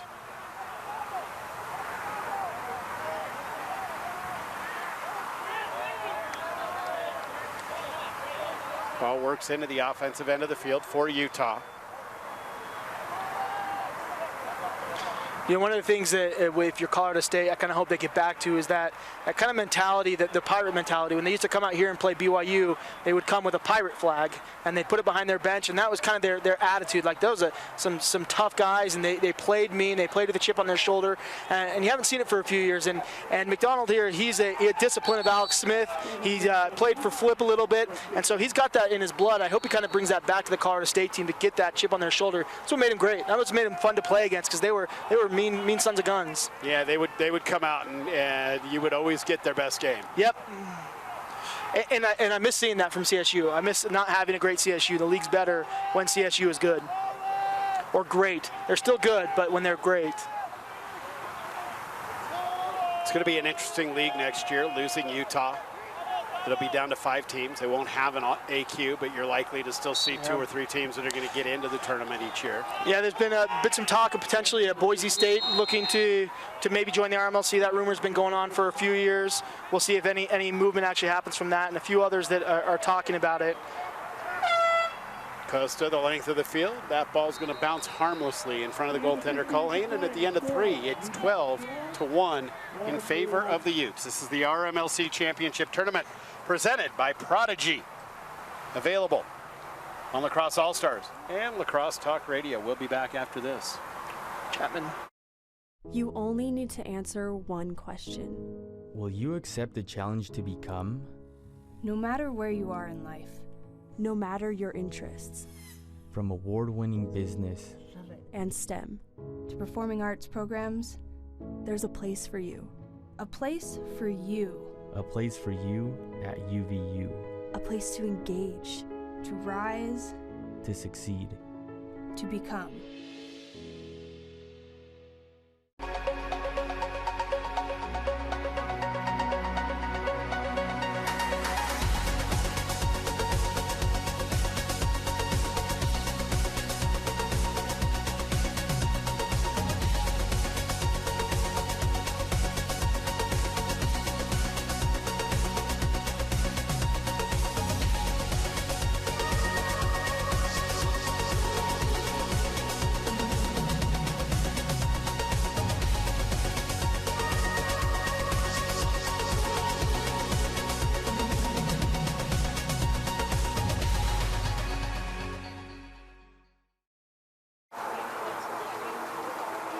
Well, here it's 12-1. Utah leading Colorado State, probably the final 15 minutes of the Colorado State season. Out in San Diego, we've got a 6-3 score. Chapman leading Arizona State in the first half. Arizona State hanging tough. Question is, will they have enough to get themselves over the top? They really need this win to get into the tournament. I think that interestingly enough, the SLC could end up being just a 2 or 3 team bid. Yeah, you have Chapman, who's a lock at this point. You have Grand Canyon, who probably, if you look at it, they're probably going to be a lock. And then you have Concordia, who could potentially swing if they don't beat Grand Canyon. But I think they'll probably be there. I think you'll see 3 teams from the SLC: Concordia, Grand Canyon, and Chapman. I think we'll all be there, assuming Chapman wins today. If Arizona State wins, they're going to have a great chance to be there too. Yeah, and it's been a league in which you have frequently seen 4 and 5 teams come out of when you talk SLC lacrosse. Concordia Irvine making the move from D2 to D1, and not a lot of fall off. They've had a great season. I want to see them play a different schedule. I'm not sure UCI is as good as what their record shows or their ranking is right now. They haven't left the state of California. That's right, and the selection committee actually looks pretty unfavorably on that as they're picking teams. Historically, that's been the discussion point, is they like to reward teams that get out and travel, and so that may play against Concordia as they get in the selection committee, get in front of them. They don't have a ton of big wins. They probably need a win over Grand Canyon to be anywhere near a lock, and the fact that they haven't gotten out of California and haven't traveled is going to hurt their case when you're talking from the selection committee. Yeah, they may be ranked number 8 in the country. I could see them ending up more of a 12, 13, 14 seed when it comes tournament bid time. Well, and the selection committee isn't bound to follow the poll, which I actually think is a great thing. They get a chance to correct some of the errors in the poll or to change it up a little bit. So I don't think you'll see the tournament selection mirror the poll when it comes out. Jacob Stout takes a shot. That one goes wide. It's going to be backed up by the Utes. So you see the Utes getting their starters back in here, getting them a run in the fourth quarter, keeping them fresh, not necessarily shutting them down for the day, even though most of the third quarter was their backup group. That's great. We've got a moving pick on the Utes. Yeah, I don't love that call. I feel like you run through the pick and he falls down. It's not necessarily a moving pick, but the Rams will take it at this point. You can see, will take anything they can get. And Utah's not slowing down. They're being super aggressive. That should probably be something. It's just going to be a push. Possession will remain with Colorado State. Robinette got mugged from behind. Yeah, Colorado State or Utah up by 11 goals here and still pushing that issue. Yeah, Coach Holman's not going to let this team let up. He's working on a mindset that gets them ready to play NCAA lacrosse next season. And they're going to, in a couple of years, I think they're going to be formidable. I think it's going to take 3, 4, 5 years to build the program. Yeah. Coach Holman's going to have this squad playing the best of the best. I know that he's got some quality games on the schedule and quality teams, even better yet, coming to Utah to play, which is going to be huge for growing this game out here in Utah. It'll be a lot of fun to see some of the best teams in the country out here playing games that matter. We've seen them out here before in the fall playing some exhibition scrimmages, but never in games that matter. So it's going to make a big impact on the state of Utah. Feed inside, the shot by Applet rattles off the goaltender Costa. The interference. And we've got interference. Utah's going to get the ball. And you saw again there, Utah running their zone, so getting some work in their non-traditional set on defense, their 3-3 zone. Colorado State got a pretty good look inside. You want maybe a little bit better shot, but one of their better looks of the day there. Ball's going to work behind the cage. We have lost all audio in our headsets right now, but that's okay. Ball works up to the top. As long as you can hear us, that's all that matters. Utes with possession. We've got a procedure call on Utah. Give the ball to Colorado State. A nice breeze picking up behind us. The sun dipping behind a cloud. You could say that would be appreciated. Yeah, if you have questions, if you have comments for us, you can shoot me a tweet at VV Lacrosse. Virtually Varsity, and we'll check those tweets. If you have questions you want us to answer or anything you'd like to see us talk about from the game, we'd be happy to do that. He's the multitasker, folks. You can tweet at Lacrosse at Lax Talk Radio too, but I probably won't respond. That's called an age difference. That's right, that's right. Ball works down to goal line extended, far side for the Utes. Back through Graney over to Stout on the near side. Stout is going to be marked up defensively by Sayers. Sayers has had a quiet game defensively for Colorado State. They haven't called his name all day, which is pretty rare. He's a top defenseman for the Rams. Elson makes the feed across. Pass goes down low, comes up top for Redmond. Redmond is going to dodge to the left-hand side. Rolls back, nice walk-off defense by Colorado State. And you can see Colorado State's actually, this is going to be going back a few years, but they're starting to run the defense that Alex Smith implemented around 2012 when they became dominant. They had one of the best runs in the MCLA tournament in history in 2012, and you can see pieces of that on their defense, but they're missing execution. They're missing maybe some of the recruits that they're going to need to run that, but that's something that if you're Colorado State, don't let that down. Get back to that same type of aggressive defense, even though right now it's not paying the dividends that you'd want. You stay consistent with it, recruit to it, and build it as part of your culture. You want to get back to that because that was some of the best defense we've ever seen in the MCLA period. Yeah, not a doubt about it. Ball loose on the far side. Utes are going to chase it down.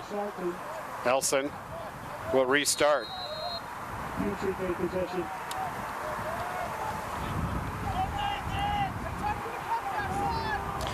Here, setting up that same play from X. You see Stout pulling him out wide. Nice job switching here. Now you got the short stick matchup though, so that you do a good job switching to stop the initial dodge, but now you're dealing with Josh Stout matched up against a short stick, so kind of a death by 1,000 cuts here. Josh looks like he's playing more as a feeder here behind this time. Ball's going to work up top for Elson. Elson, left-hand alley dodge, takes the shot. Culhane makes the save. And a missed pass on the outlet. And those are, if you're the CSU defense, those are so frustrating to deal with. You play great defense for 30 seconds. Yeah, Stout's going to get that one going low to low. Makes our score 13-1. Failed clears are hard. They compound.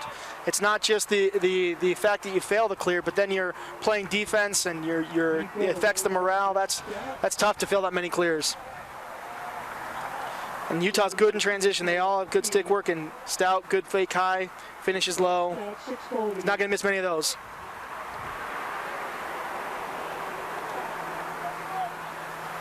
Head back to the face-off X. Colin Lee, freshman face-off guy out of Seton Hall Prep in Watchung, New Jersey.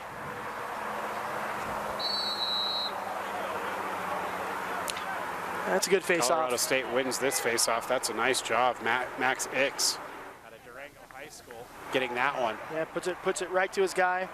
That'll make it easy to win the face-offs. It's like Utah's not going to be in their zone this time here. Oh, maybe. Ball works far side Applet. Looks like they're back to their man-to-man after running zone for a few sets.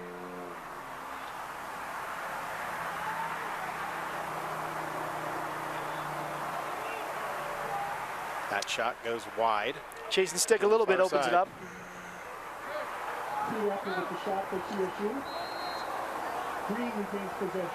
Stewart restarts the CSU offense. He'll come above goal line extended, makes the feed to the top of the box. all the way over to Delahanty, right in the middle of the field. And Stewart's going to leave a big hole in this CSU Delahanty team. to the cage. Nice job, Delahanty. Shot went off the pipe. Should not be over and back, except he stepped off to get it, so that's going to be a turnover. Coming off a pipe, it's not over and back, but he stepped over trying to kick that ball. That'll get the ball to Utah. Yeah, and AJ Stewart, he's been a fixture at CSU for several years. Been somebody that, as a defensive coach, you've had to game plan for, and he's frustrating. He's a good player. That's going to be a hole that the Rams will need to fill next year. Went to Fort Collins High School in Fort Collins. Lacrosse in Fort Collins has taken a number of different looks, and it's always seemed to have been a unified team, and trying to find the high school that's going to host that team has been a challenge. Now it's at Rocky Mountain. For a long time, it was Fort Collins High School. Yeah, they're Poudre Valley when we started playing, when I was playing, and they kind of came out of nowhere my junior year and were a good team. Nobody knew they played lacrosse in Fort Collins back then. Sting in the top part of the net is Matt Finelli. Finelli, California kid out of Seal Beach.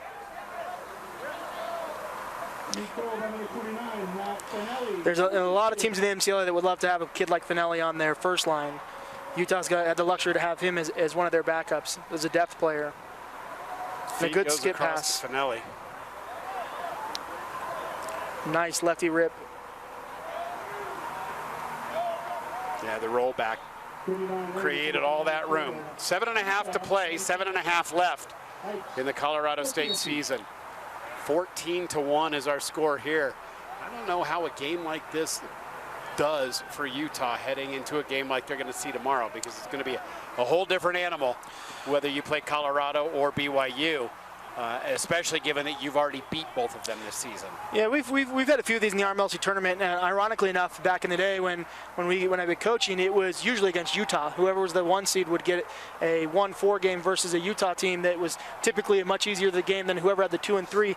And it seems like there's almost no correlation to who gets that easy game to who's going to win. It's always a new game, but the advantage is in a game like this, you can rest your legs a little bit, hopefully have a little bit more energy. But the downside is you don't get that test. You don't get to really be kicking on all cylinders against great competition. So sometimes I think it all comes out in the wash, and I don't think it's going to be a make or break thing for who plays tomorrow. It's going to be a one-on-one game tomorrow that maybe Utah will have the legs for. A little bit of an edge there. Roll back, Utes. Feed it behind the cage for Olivas. Olivas is picked up defensively by Greaves, so he kicks it up top, and it works all the way to the top into the cross of Rose. Rose dodges downhill, near side, feeds behind the cage for Goodyear. Goodyear can't come up with it. Turnover, Utes. Rams ball. Colorado State's right played now, a lot it would of just defense. be a victory if the Rams could get another goal. That's right. Yeah, they want to get this ball cleared. You can see their defense is starting to. They played a ton of defense today. I mean, you're talking possession's got to be close to 70-30 today, and the defense is starting to feel it. So a good long possession here, with or without a goal, would feel good for the defense. But obviously, they're going to want to get a few more goals. And that's probably not the look you're looking for. As a defender, I understand you want to get a goal. Probably not spinning through 3 or 4 guys. The coach probably doesn't love that. Right. But if you would have got it, it would have looked great.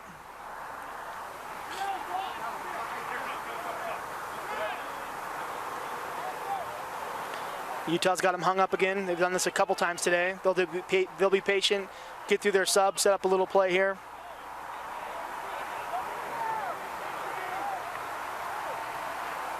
See Olivas directing traffic. Ball behind the cage. Olivas going to just stand there. 5 minutes left to play. 4th quarter. He moves it, drew a short stick matchup here, so he got switched from a pole to a short stick. We'll see if they let him go like Stout. Something they've been working hard to get Stout is that short stick matchup, and now Olivas has it. Let's see what he can do with it.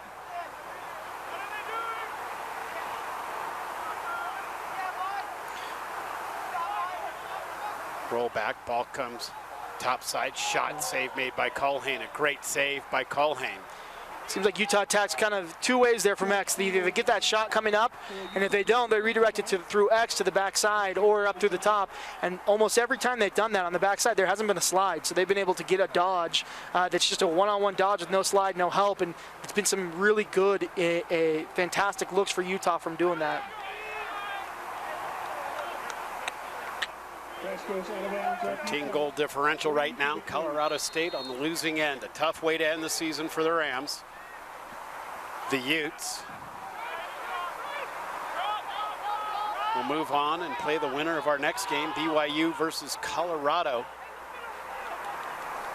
in the RMLC Division I Championship. That game will be at 4 p.m. Mountain Time, 6 p.m. Eastern tomorrow. You can find it right here on Lacrosse Talk Radio and Lacrosse All-Stars, a Prodigy presentation. Ball's going to work near side high. That's Breeden. Breeden makes the feed far side for Applet, kicks back up top for Breeden. Looks like Utah had a goaltender switch as well. They got all their young guys in here on defense. Dodging downhill, Zines tries to bounce one underneath the crossbar. Goaltender switch. Zachary Johns out of Coronado High School in Henderson, Nevada. The Utes not long ago had another Coronado goaltender who was, quite frankly, kind of the heart and soul of the Utes squad. Yeah. Coronado, a lot of players end up in Utah from Coronado. We've had several at BYU. Ooh, that's going to be a from the top. Yeah. All three flags hit the turf. That was an elbow that landed in the face. The Rams attack. And here's where you got to be a little bit careful if you're CSU and Utah. You got a game with 3 minutes left that's all but decided. What you don't want to do is have somebody get hurt or for it to get a little bit chippy, especially if you're Utah and playing tomorrow. You don't want to lose somebody. It doesn't look like they're putting, it looks like their starters coming back out here, so you want to be careful not to lose somebody to a dumb decision or even worse, somebody to injury here. So that was A.J. Stewart that took the hit. Didn't see who laid him out. That was a big hit. Stewart's bell is wrong. He trainers down on that near side. I would personally like to see Stewart get pulled off the field. Yeah, if you're Stewart though, you want to take that. You want to milk every second you can on the field. It's a hard thing to graduate, to have your last lacrosse game, and you can understand if you're Stewart wanting to stay out there. But if you're a trainer, you want to make sure he does it being in good health. 2 minutes unreleasable for the culprit. Unfortunately, I don't have him on my roster, so not 100% sure who the 2-7 is. Ball's going to be far side off of A.J. Stewart's shot. Ball works up to the top. McGee getting chased by Belcher. Yeah, Belcher being super aggressive in this man up, and you got to move the ball to take advantage of it. McGee makes the feed across. There it is. Breeden steps down and scores. The Rams get that goal, making it 14-2. Yeah, that's exactly what you got to do with that pressure. You feel that pressure coming at you in a man-up situation. You know you have at least one person wide open somewhere, and he did a good job taking the pressure, moving that ball across the field, and getting a nice step down from 6 yards. It's going to be tough to stop for any goalie. And that penalty's locked in, so the Rams are going to stay man up here for another minute and a half. Just underway on our main station. Jared Welsh and Rocco Granado with the call of Drexel and Delaware. The play-in game. Winner into the CAA conference tournament. Loser stays home. 2:45 left to play here. It's 14-2 Utes. You'll have an hour between this game and the next game.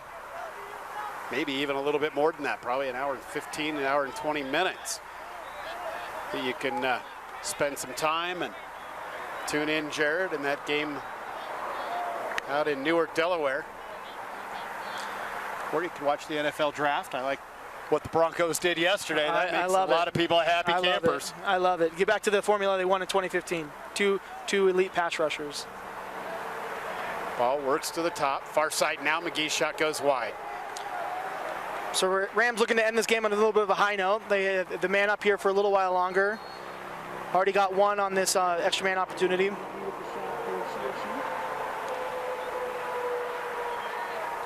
Utah not pressing out quite as much this time around. Speaking of the Broncos, they are currently on the clock in the second round of the NFL draft. Let's hope it's a running back. Ball goes wide. Skip pass out of bounds. I like the kid out of Utah. I like Booker. I think he could be the future. I mean, as a BYU guy, I can't say I love him. I know but you as can't a Broncos say that, fan, I can like him. I can like him. Exactly. And you should. It's kind of like me liking anybody that went to the University of Arizona. That pass is picked off. Applett feeds inside Stewart. Stewart Good scores. finish. Nice finish by Stewart.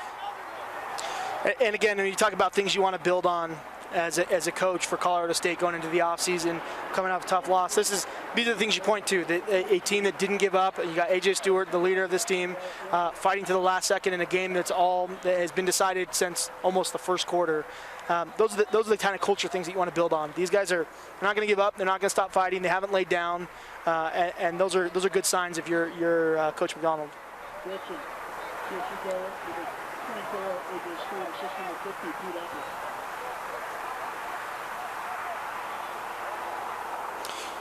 Looks like Arizona State has cut the lead down to 2. Very so nice. 6-4 in the third quarter. Would it make you happy to know that LSU's Geis is still on the board when the Broncos are picking? That better be the pick. The pick's in. John Elway could end up having a legendary draft. Thanks to the Browns and a few other teams. Ball works far side, Applett. 70 seconds left to play in this one. Breeden down low, Stewart. Stewart up top to Breeden. Breeden has the step down, takes the shot, and scores. There you go. 3 late goals. It's been a nice close to the game for the Colorado State University Rams if they had just been able to put it together a little bit earlier. Yeah, it's always the dilemma as a coach. If you're Utah, you want to sub down, you want to get your younger guys some playing time, but you also want to carry a little bit of momentum into that next game. And looks like they're going to let their third goalie jump in here for the last minute or so. This game's locked up. So if you're Utah, this is a good chance for these young guys to get a chance. For some of them, maybe their last time playing lacrosse at the college level, or at least in a competitive game like this. Max Holmes, a sophomore out of Carlmont High School in San Carlos, California, taking his space between the pipes. 65 seconds left in this one. Our score is 14-4. BYU and Colorado coming up next. The Cougars making their way out of the parking lot off to the south. Have not seen the Colorado bus yet.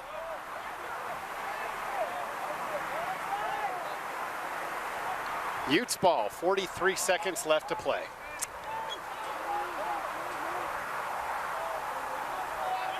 Broncos went wide receiver. Cortland Sutton from SMU. I kind of like that pick too. Ball works down low.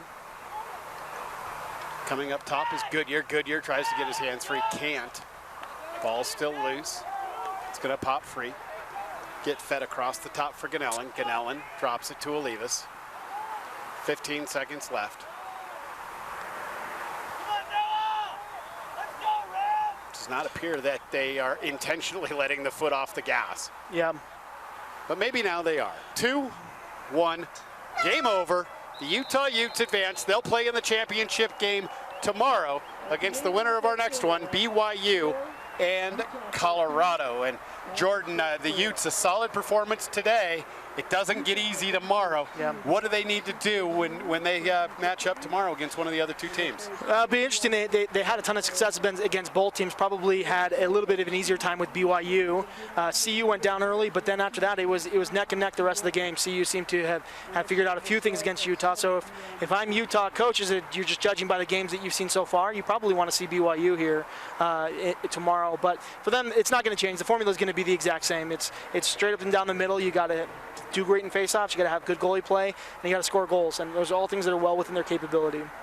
Will we have an all-Utah final? We'll find out in a little bit. The University of Colorado may have something to say about that. It's BYU and Colorado coming up in just about an hour and 15 minutes here on Lacrosse All-Stars and Lacrosse Talk Radio. Again, our final score from Clyde Field at the University of Utah Valley University is Utah 14, Colorado State 4. For Jordan Harris, Rick Cladis, and the entire crew at Prodigy Networks, I'm Dan Matthews. Until an hour from now. So long, everybody. test scores, GPAs, credits complete. They say what you've done, but they're only part of who you will become. With each new experience, discovery, and triumph, you become who you were always meant to be. And what you'll remember most is your state of curiosity, state of unity, state of awe.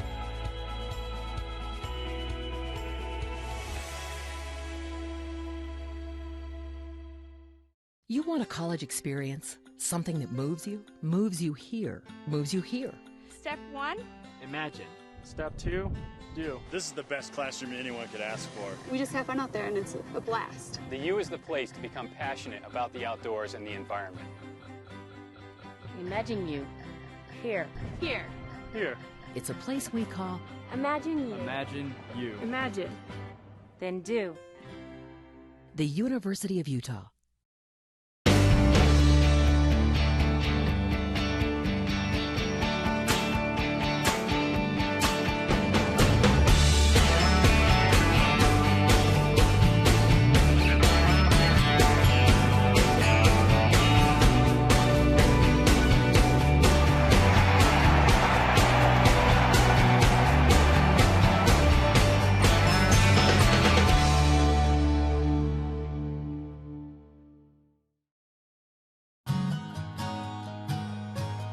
Lasting relationships make us better.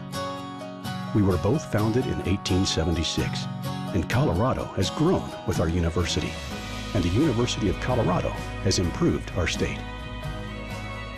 Through every shared experience, we enrich one another and will